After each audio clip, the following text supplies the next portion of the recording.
अब हम बात करेंगे फंक्शंस की। अब फंक्शंस क्या होती है, कैसे होती है, डिफाइन कैसे हम उनमें आर्ग्यूमेंट्स भेज सकते हैं, तो वो देखते हैं। इसको हम मिनिमाइज कर देते हैं और हम कंसोल को थोड़ा बड़ा कर देते हैं, ठीक है। अब मैं इसको पहले एक इनबिल्ट मेथड जो है, जैसे अलर्ट है, प्रॉम्प्ट है, वैसे ही क्लियर है, तो हम क्लियर स्क्रीन कर देंगे, ठीक है।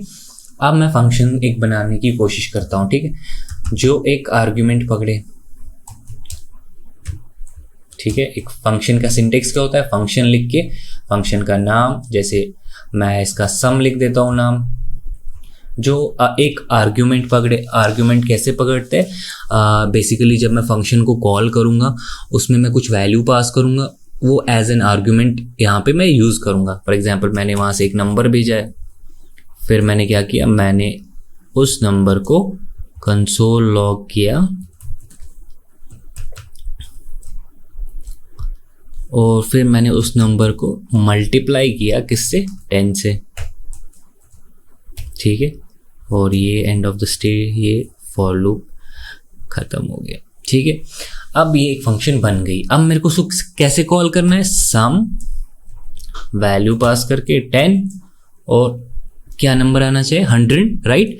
तो मैं एंटर मारूंगा तो 100 आ गया, ठीक है। अब इस फंक्शन की एक और चीज़ है कि मैं इस फंक्शन को रिटर्न भी कर सकता हूँ, इस फंक्शन के ज़रिए कुछ वैल्यू रिटर्न भी कर सकता हूँ। फॉर एग्जांपल मैंने यहाँ पे लिख दिया रिटर्न, कि ये फंक्शन जब वहाँ से एग्जीक्यूट होके आएगी ये एक वैल्यू भी अपने साथ रिटर्न करेगी, ठीक है। अब जब मैं सम 10 कॉल करूँगा तब 100 आ गया। अब देखिए यहाँ पे जब मैंने कॉल किया इसको, यहाँ पे जब मैंने इसको कॉल किया तो ये अनडिफाइंड आ गया यहाँ पे, ठीक है। लेकिन यहाँ पे जब मैंने इसको कॉल किया तो यहाँ पे अनडिफाइंड नहीं आया। बेसिकली इस चीज़ का मतलब ये होता है कि जब भी आप किसी फंक्शन को कॉल करते हैं और वो कुछ वैल्यू रिटर्न नहीं करती है तो बाय डिफ़ॉल्ट अनडिफाइंड रिटर्न होता है, ठीक है। अब लेकिन आप कोई फंक्शन यूज़ करते हैं और उसके थ्रू कोई वैल्यू रिटर्न भी हो रही होती है तो ये अनडिफाइंड नहीं आता है, ठीक है। ये चीज़ भी क्लियर हो गई आप लोगों को। अब बात करते हैं हायर ऑर्डर फंक्शंस की। बेसिकली हायर ऑर्डर फंक्शंस होती क्या है, हायर ऑर्डर फंक्शंस वो फंक्शंस होती है जो या तो कुछ आर्ग्यूमेंट्स ले, और वो आर्ग्यूमेंट्स कैसे होंगे, फंक्शंस जैसे कि अगर कोई फंक्शन एज एन आर्ग्यूमेंट ले रही है या कोई फंक्शन को रिटर्न कर रही है तो उस फंक्शन को हम बोलते हैं हायर ऑर्डर फंक्शन। हमारे पास एक फंक्शन है जो कि हायर ऑर्डर फंक्शन है और वो इनबिल्ट भी है, उसका नाम क्या है, सेट इंटरवल, ठीक है। जावास्क्रिप्ट में अगर किसी फंक्शन को हम डिफाइन करते हैं तो हम केमल केसिंग यूज़ करते हैं फॉर नेमिंग, ठीक है। अब हम क्या करेंगे, अब हम इस सेट इंटरवल को यूज़ करेंगे। कैसे यूज़ करते हैं इसको, ये पहला आर्ग्यूमेंट जो है वो कोई फंक्शन लेती है। फॉर एग्जांपल यहाँ पे मैंने यही सेम सम फंक्शन भेजी, ठीक है। अब मैं इस फंक्शन को पहले चेंज कर देता हूँ, 1 सेकेंड, फटाफट कर देते हैं। ये फंक्शन जो है ये रिटर्न, ये एक आर्गुमेंट नहीं लेगी और ये रिटर्न करेगी 10, ठीक है। हाँ, बन गई फंक्शन। अब मैं सेट इंटरवल को यूज़ करूँगा, ठीक है। सेट इंटरवल, ठीक है। सेट इंटरवल लिख के अब पहला आर्गुमेंट कौन सा है, सम, ठीक है, ये भी एक फंक्शन है। और दूसरा इंटरवल क्या है, कितने मिली सेकेंड के बाद वो फिर से कॉल होगी। तो फॉर एग्जांपल मैंने बोला 2000 मिली सेकेंड, यानी 2 सेकेंड के बाद फिर से इसको कॉल करो, फिर से इसको कॉल करो, फिर से इसको कॉल करो। और पहला आर्गुमेंट क्या होता है कि कौन सी फंक्शन को कॉल करो। अब देखो यहाँ पे जब मैं कॉल कर रहा था तो मैं पैरेंथेसिस दे रहा था, राइट। ये जो ब्रैकेट्स है उसमें अंदर 10 जो था मैं पैरेंथेसिस दे रहा था। यहाँ पे मैंने पैरेंथेसिस नहीं दी, क्यों, क्योंकि मैं इसको इस फंक्शन को कॉल नहीं कर रहा हूँ, सेट इंटरवल इसको खुद कॉल करेगा, ठीक है, इसीलिए पैरेंथेसिस नहीं दी है वहाँ पे। अब जब मैं इसको रन करूँगा, देखिए हर 2 सेकेंड के बाद ये खुद ब खुद इसको कॉल करेगा, ठीक है। अब इसने खाली रिटर्न करी है वैल्यू, ठीक है। अभी हम फंक्शन को फिर से थोड़ा सा चेंज करते हैं। बैकग्राउंड तो में तो वो चल ही रही होगी लेकिन हमें डिस्प्ले नहीं हो रही है। इसको मैं लिखूंगा कंसोल, ताकि हमें डिस्प्ले हो जाए, हमें पता चले कि बार बार रन हो भी रही है ये चीज़ की नहीं, ठीक है। ये मैंने डिफाइन की, फिर से मैंने इसको कॉल किया, किसको, सम। अब देखिए 10 2 सेकेंड के बाद आया, फिर 2 सेकंड के बाद 10 आया। अब देखिए जावा ब्राउज़र में जब कोई चीज़ रिपीट होती है तो वो उसी पे ऐड कर देता है। यहाँ 5 आया, अब 6 आया, अब 7 आएगा। ऐसे ही हर 2-2 सेकंड के बाद ये खुद ब खुद कॉल हो जा रही है। अब ऐसी फंक्शन को, जो एक फंक्शन ही आर्ग्यूमेंट लेती है, ऐसी फंक्शन को हम हायर ऑर्डर फंक्शन कहते हैं। अब यहाँ से इसने एक नंबर रिटर्न कर दिया 2। अब इस 2 का क्या यूज़ होता है? बेसिकली अब इस चीज़ को रोकने के लिए, इस सेट इंटरवल को रोकने के लिए एक फंक्शन होती है जिसका नाम है क्लियर इंटरवल, ठीक है।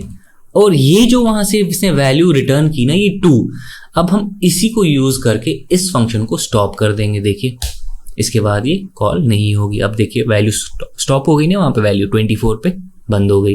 तो ये जो वैल्यू यहाँ से रिटर्न हुई, इसी की हेल्प से हम हायर ऑर्डर फंक्शन को, जो ये कॉल हो रही थी बार बार, उस चीज़ को रोक सकते हैं, ठीक है।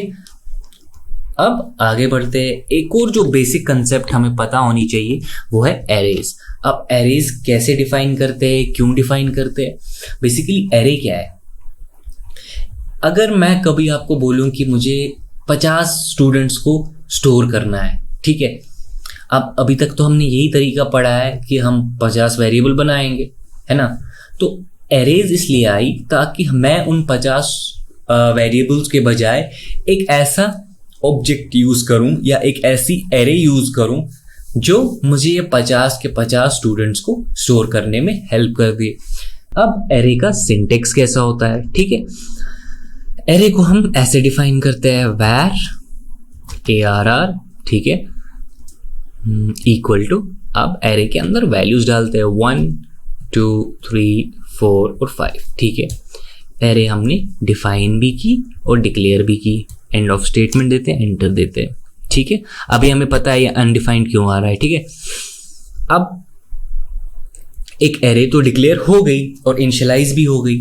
अब हम एरेज के जो कुछ इनबिल्ट मेथड्स है उनको देखते हैं। फॉर एग्जाम्पल पहला जो है ARR.length, इससे क्या होता है, इस एरे की जो लेंथ है वो हमें रिटर्न हो जाती है। फॉर एग्जाम्पल इस एरे की लेंथ क्या है, 1 2 3 4 5, तो 5 रिटर्न हो गया। ऐसे ही एक और मेथड है ARR.push, इसको एक आर्गुमेंट चाहिए होता है। फॉर एग्जाम्पल मैंने 5 नहीं 6 दिया। अब देखिए ऊपर वाली एरे के जो वैल्यूज है वो 5 है और लास्ट वाला जो वैल्यू है 5 है। जब मैं ARR.push कॉल करूंगा और उसमें 6 भेजूंगा तो एक एलिमेंट ऐड हो जाएगा, कहाँ पे, एरे की एंड पे। अब देखिए एरे को मैं अगर प्रिंट कराऊंगा, यहाँ पे एरे को मैं प्रिंट कराता हूँ, देखिए एरे के अंदर के क्या वैल्यूज है, 1 2 3 4 6, तो एक और वैल्यू जो है वो ऐड हो गया, मगर कहाँ से, लास्ट से, ठीक है। अब अगर मैं, एक और मेथड होता है एरे का, पॉप। अब ये क्या पॉप करता है, बेसिकली ये एक एलिमेंट को डिलीट कर देता है एरे में जो होता है, मगर कौन सा, लास्ट वाला। तो ये 6 को इसने पॉप कर दिया और वो वैल्यू रिटर्न भी कर देता है। अब मैं अगर एरे में वैल्यूज चेक करूंगा तो वापस 1 2 3 4 5 है, लेकिन ये तो हमेशा एंड से ऐड कर देता है और एंड से ही डिलीट भी कर देता है। कोई ऐसा मेथड है जो आगे से भी डिलीट करता हो और आगे ही पुश करता हो या इंसर्ट करता हो? हाँ, array.shift, ठीक है। array.shift एक ऐसा मेथड है जो यूज होता है किसी भी एलिमेंट को रिमूव करने के लिए। कहाँ से, फ्रंट से। क्या रिमूव हुआ, 1। अब एरे की वैल्यू चेक करते हैं, 1 गायब है। अब सिमिलरली एक और मेथड होता है जिसको हम बोलते हैं अनशिफ्ट। वो किस लिए यूज होता है, एरे में वैल्यूज इंसर्ट करने के लिए, लेकिन कहाँ से, फ्रंट से। एरे चेक करेंगे, देखिए 10 इंसर्ट हो गया। एक और मेथड जो है इसमें बेसिकली एरेज में बहुत सारे मेथड्स है। ये कुछ ऐसे मेथड्स है जो बहुत ही ज़्यादा यूज होते हैं, ठीक है।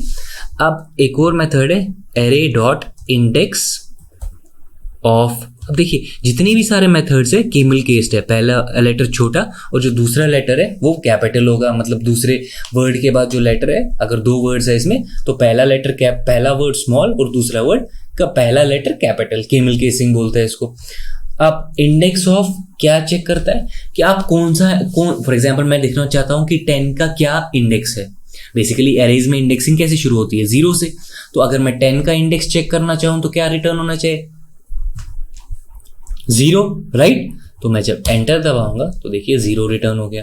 इंडेक्स ऑफ फॉर एग्जांपल 5 देखता हूँ तो 4 रिटर्न हो गया। अब मैं कोई ऐसी इंडेक्स देखूंगा जो प्रेजेंट ही ना हो, 9, तो ये क्या रिटर्न करेगा, -1, कि मतलब ये इंडेक्स अवेलेबल नहीं है। तो ये बात हो गई हमारी एरेज की। अब ये तो हमने देख लिया कि अगर मेरे को 50 बच्चों को स्टोर करना है, 50 बच्चों के रोल नंबर्स को स्टोर करना है, तो मैं एक एरे यूज़ करूँगा। लेकिन अगर मुझे किसी स्टूडेंट के बारे में इंफॉर्मेशन स्टोर करनी है तो मैं कैसे करूँगा? क्या मैं यही लिखूँगा कि एरे बनाऊँगा कि उसमें लिखूँगा नेम, रोल नंबर और क्लास? फिर अगर मेरे को फिर से एक और वैसा ही एक स्टूडेंट बनाना है, फिर से मैं क्या एरे डिफाइन करूँगा? तो मैं बार बार एरे डिफाइन कर रहा हूँ और मेरे को ये भी नहीं पता होगी कि उनका ऑर्डर सेम रहेगा कि नहीं। अगर कभी ऑर्डर चेंज हो गया तो मैं इंडेक्स 0 पे देख रहा होगा कि क्लास होना चाहिए, लेकिन वहाँ पे रोल नंबर पड़ा हुआ। तो इसीलिए क्या है, ऑब्जेक्ट्स। अब ऑब्जेक्ट्स कैसे डिफाइन होते हैं? वेर ओबीजे, ये ऑब्जेक्ट का नाम, और इक्वल टू ये करली ब्रेसेस। करली ब्रेसेस में हम डालेंगे फॉर एग्जाम्पल नेम, ये एक प्रॉपर्टी है ऑब्जेक्ट की। मैंने बोला नेम, ठीक है, नेम मैंने बोला इसका नाम रॉय है, वैल्यूज की, कॉमा मैंने इसमें बोला इसका रोल नंबर, ठीक है, इसका रोल नंबर क्या है 8, ठीक है, और इसकी जो क्लास है वो है 6th, जो कि एक नंबर ही ले लेते, सिंप्लिसिटी, ठीक है। और मैं इसको पैरेंथेसिस के साथ बंद करता हूँ। अब ये एक ऑब्जेक्ट क्रिएट हो गया। अब मैं इन वैल्यूज को एक्सेस कैसे करूंगा, और अगर मुझे रिमूव करनी होगी या चेंज करनी होगी तो कैसे करूंगा, मैनिपुलेट कैसे करूंगा? सिंपल, obj डॉट क्लास अगर मैं लिखूंगा तो ऐसे मैं एक्सेस कर सकता हूं, ये 6 क्लास है। अब अगर मैंने ऐसे किया obj dot name equal to कुन, अब क्या होगा, ये वैल्यू रिप्लेस हो जाएगी। अब अगर मैं ऑब्जेक्ट देखूंगा, ऑब्जेक्ट में क्या वैल्यू स्टोर होनी चाहिए कि वो देखिए ऑब्जेक्ट में अब नेम जो है वो कुन है। मैंने वैल्यूज भी चेंज की, मैंने वैल्यूज एक्सेस की। अब कभी मुझे वैल्यूज डिलीट करनी है तो कैसे करेंगे? कुछ नहीं करना है, obj क्या मैं लिखूंगा, obj इक्वल टू पैरेंथेसिस के अंदर नेम इक्वल टू रॉय, बस। अब देखिए ये ओबीजे में जो वैल्यूज प्रेजेंट होंगी वो रॉय होगी खाली, रोल नंबर और क्लास को मैंने डिलीट कर दिया, ठीक है, नई रेफरेंस बना दी मैंने इसकी।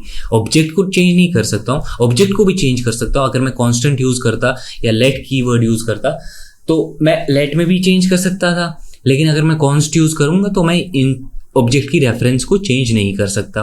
तो बेसिकली अगर मैं कॉन्स्ट कीवर्ड यूज करता, जो हम आगे नेक्स्ट जेन जावास्क्रिप्ट फीचर्स जो है आगे इस सेशन में जो मैंने इंक्लूड करी हुई है इसमें, तो वो हम देखेंगे कि कॉन्स्ट और लेट क्या होते हैं, वो नेक्स्ट जेन जावास्क्रिप्ट फीचर्स है, वो भी इस सेशन में कवर होंगी। तो तब मैं ये नहीं कर सकता था कि मैं ऑब्जेक्ट को एक वेरिएबल बना सकता, ठीक है, ये चीज़ मैं नहीं कर सकता अगर मैंने इसको कॉन्स्टेंट डिफाइन किया हो। रेफरेंसेस की चेंज नहीं होती, मगर वैल्यूज अंदर की या प्रॉपर्टीज जो जिनको हम बोलते हैं वो चेंज हो सकती है, ठीक है। अब ये हो गया ऑब्जेक्ट्स। अब फंक्शंस भी हो गया आपका, एरेज भी हो गया, ऑब्जेक्ट्स भी हो गया। अब हम फाइनली बात करेंगे डॉम की। अब करते हैं बात डॉम की। बेसिकली डॉम है क्या? बेसिकली वो एक इंटरफेस है किसके बीच में, वहां पे हर एक एलिमेंट जो है वो रिप्रेजेंट किया जाता है किसके फॉर्म में, एक ऑब्जेक्ट के फॉर्म में, ठीक है। अभी हम देखेंगे कि कैसे उनको हम सिलेक्ट करते हैं और कैसे हम उनको मैनिपुलेट करते हैं, ठीक है। अब हम इसको डेवलपर कंसोल को क्लोज कर देते हैं, ठीक है। हम अपनी फाइल पे जाते हैं, सबलाइम फाइल पे जो first.js है, इसमें हम अपना इसको भी हटा देते हैं। अब हम देखेंगे कि मैनिपुलेट कैसे करते हैं, ठीक है। हर एक चीज़ जो डॉम में होती है वो हम रिप्रेजेंट किससे करते हैं, अगर हमें उसको एक्सेस करना है कोई भी प्रॉपर्टीज़ को या कोई भी ऑपरेशंस लगाने हैं उस HTML पेज में, तो वो हर कोई चीज़ किस एक डॉक्यूमेंट के अंदर आती है, ठीक है। तो अगर हमें उसको एक्सेस करना है तो हमें क्या यूज़ करेंगे, डॉक्यूमेंट डॉट क्वेरी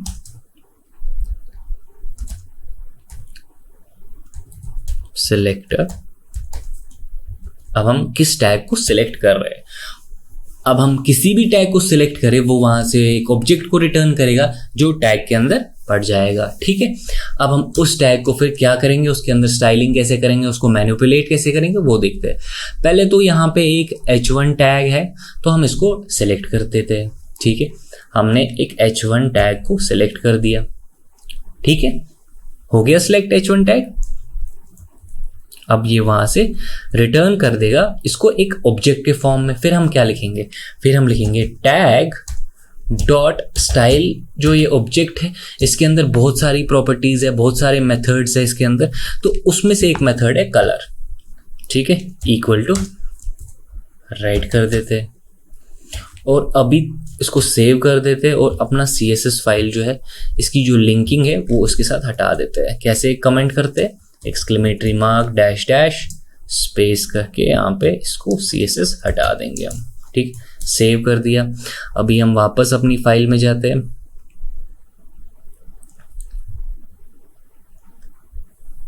अब हम जब अपनी फाइल में गए इसको हम रिफ्रेश कर देते हैं, इसके स्टाइलिंग हट गई और देखिए जो H1 टैग के अंदर था वो उसका जो टेक्स्ट का कलर आ गया वो चेंज हो गया। अब हमने इस तरीके से हमने एक टैग को सिलेक्ट किया और उसको मैनिपुलेट किया, किसकी हेल्प से, डॉम की हेल्प से, राइट। अब बेसिकली इसमें हम बहुत सारी चीज़ें कर सकते हैं, तो ये तो एक सिंपल एग्जाम्पल है। फॉर एग्जाम्पल अब हम एक और चीज़ को चेंज कर देते हैं, किसी का बैकग्राउंड चेंज कर देते हैं, ठीक है। फॉर एग्जाम्पल अब देखिए ये तो हमने टैग नेम से सिलेक्ट किया, राइट। अब हम ऐसे ही कर सकते हैं, where id equal to document dot get elements by tag name by its get elements by id, ठीक है। आईडी से मैंने अब सिलेक्ट किया किसको, एलिमेंट को। अब क्या हमारे HTML फाइल में कोई आईडी है, हाँ है, यूनिक है, तो यूनिक को हम सिलेक्ट कर सकते हैं, ठीक है। यूनिक को हम सिलेक्ट कर देते हैं, यूनिक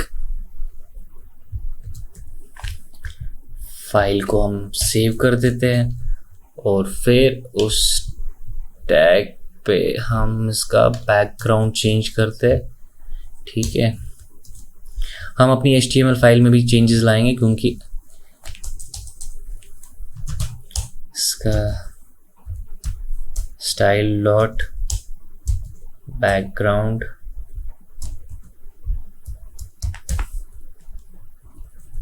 क्रीम, सेव, रिफ्रेश, देखिए